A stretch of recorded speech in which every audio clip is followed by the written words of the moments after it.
O último tema que eu quero tratar com vocês sobre essa questão do surgimento de uma nova Constituição é a questão da retroatividade.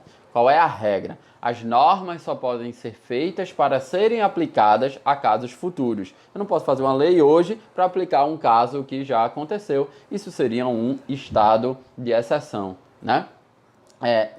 Só que existem possibilidades de uma norma retroagir. Existem algumas disposições constitucionais que diz que a norma pode retroagir e existem disposições constitucionais que mostram que em determinados setores não podem haver essa retroação. O que é uma retroação ou essa retroatividade? Vamos pegar Carlos Maximiano, né, um hermeneuta clássico. Ele diz que é o transporte da aplicação da lei a uma data anterior à de sua publicação, sob a ficção da pré-existência dessa lei. É como se a lei já estivesse lá, né? A regra geral do nosso ordenamento é o princípio da não retroatividade restrita, segundo a qual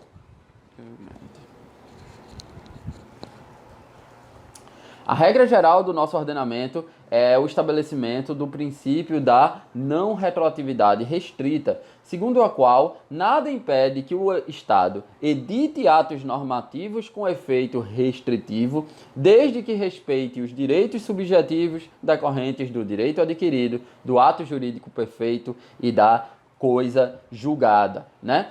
Existem vários tipos de retroatividade ou de não retroatividade, né? A regra geral, como eu disse, é a não retroatividade. Está lá no artigo 5º, inciso 36, que vai dizer assim: a lei não prejudicará o direito adquirido, o ato jurídico perfeito e a coisa julgada, né?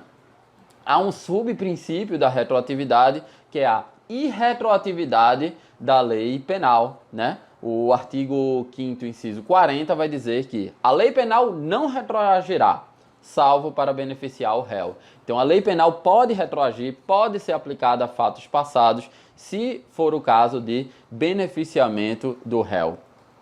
Um outro subprincípio da irretroatividade é a irretroatividade da lei eleitoral, que está lá no artigo 16 da Constituição, que diz assim: a lei que alterar o processo eleitoral entrará em vigor na data de sua publicação, não se aplicando à eleição que ocorra até 1 ano da data da sua vigência, né?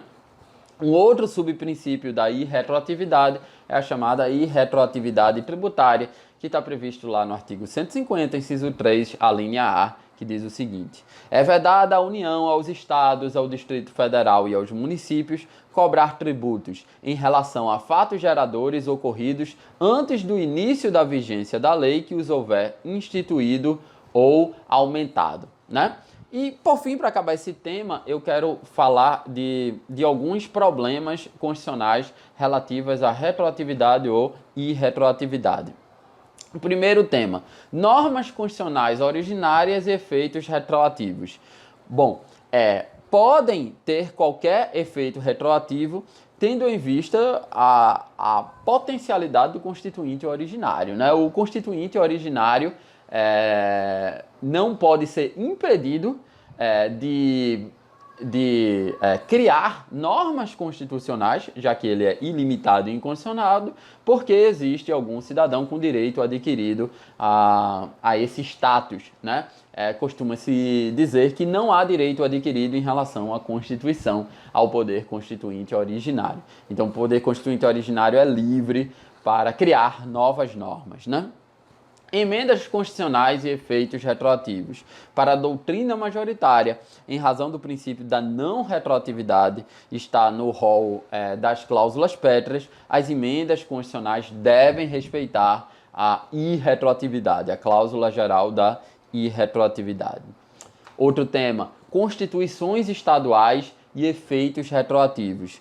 Bom, as constituições estaduais sempre se sujeitam ao princípio da não retroatividade. E o último tema: normas infraconstitucionais e efeitos retroativos.